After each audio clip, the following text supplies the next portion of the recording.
This is from an anonymous source. They sent us this. I am married with 3 children, 8 years, 5 years, and 3 years old. I run a busy shop, so I hired a house help to assist me at home. Years ago, my husband cheated on me. It was devastating, but after he apologized and promised that it would not happen again, I chose to forgive him. Last month, my house help of 2 years resigned to pursue her studies. But before leaving, she confided in me several times that my husband had made advances towards her. But she stood her ground and refused. She was strong-willed and focused, which I admired. Hey, my friend. Earlier this week, I hired a new house help. I usually give them Sundays off since my shop is closed. My husband does not attend church. So on Sundays, we usually leave him at home. The new house help told me she doesn't go to church either and prefers to stay home on her day off, as she is still adjusting to her new environment. I invited her to join us at church, but she declined, saying that she would just stay in the house and I could not force her. It is her day off, okay? Now, the thought of leaving her alone with my husband the next Sunday is consuming me. I cannot shake the anxiety. I cannot focus. I cannot find peace. You need to find yourself out of that marriage, because I feel like trust is the foundation of everything. Yeah, this is just... And once it is broken, you'll never go back to what it was before, especially if this person has not given you a reason to trust you again. If this person is still, you know, shenanigans again, please, imagine, release yourself from that situation, because it's so much anxiety, always walking around worried that he's going to jump on the next skirt that turns around. The fact that he would even like go after your house help multiple times, and now you've hired a new house help. You know, Sundays uko tu unasifu Bwana kanisani, ukishindwa kwani nyumbani kunaendelea aje? It's really not worth it. That quality of life, of always being worried, always wondering why, and you know, the whole time you've not confronted your husband. Your former house help has left and said, oh, your husband is interesting. And you did not confront your husband. You chose to bring another house help in. And now you're wondering if the other house help is going to fall into the same trap, into the same... You see, the problem is your husband. Why not get rid of him? Why not remove him from the equation? You're pursuing the wrong assailant. Yeah, you're pursuing the wrong assailant. And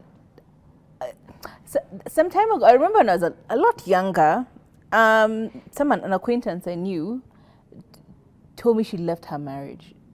So, you know, when you're young, you're like, oh my God, he seemed like such a nice guy. Because you know this person, like you've interacted with them. They're such a nice person in general. But like, why did you leave your husband?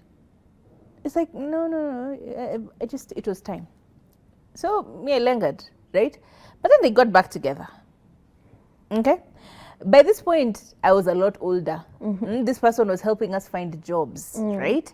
And in the pursuit of helping us, and in the pursuit of us finding jobs, he ended up hitting on me, right? And I'm like, girl, I know your husband. I know your wife. I know your whole family. I mean, yeah, I know your wife, sorry. I know your wife, I know your whole family, they all know me. And also, ew, you're like a million. What is wrong with you? Why would that be the, you know? Anyway, after a while, she then officially ended the relationship and got a divorce. So I was curious. Now I'm a lot older. I'm like, hey, that guy was creepy. What was the reason? There has to be something underlying here. Finds out this guy was on first name basis with all the chicks in the whole ploti. All the cleaning ladies kwa ploti mzima, kila mtu anamjua. Na anamjua kindani. He's slept with every single house cleaning manager in that apartment of theirs. Everyone. Do you understand? Not only sleeping with your own house manager, but going ahead and pursuing all the other ones in the whole ploti. So now every time she comes home, guys are just giving her like stink eyes. I know. People are disrespecting her right, left, and center. She's like, what is going on? Like, I don't know these people. You know, we've never interacted enough with you for you to be giving me that look. Like, I don't understand it. People just showing her disrespect right, left, and center. When she found out, it made sense. Now my question is simply, you're worried about the one who's in your house. For someone to be so bold to be hitting on your house, the person who works in your house, as in anafanya kazi kwa nyumba yako, you think that's where they draw the line, babe? You think that's where the comfort is? No. This is confidence that has been accumulated from multiple tries in multiple different other places. And now he's tired of pursuing things outside. I may decide home grazing, zero grazing. Can you get serious? Once you start getting diseases, is that when you'll be like, oh my God, I wish I... Girl. Also, just the living with a person who has disdain for you or feels like they're going to take your man. You know, they're going to be your replacement. That is such a weird environment to live Very in. weird. So weird. Unaambia mtu afanye kitu, anakuangalia vibaya, madharau, giving you attitude for no reason. Si pia wewe ufanye. You're like, I am paying this woman or man or human being and they're talking to me anyhow. That's the kind of thing you want. Because who's to tell you that she's refusing? Because we're not going to speculate. Hata tusikuwekee nini. But wewe unajua. Tusikuwekee bad thoughts. But yeah, the convenience is too convenient for me.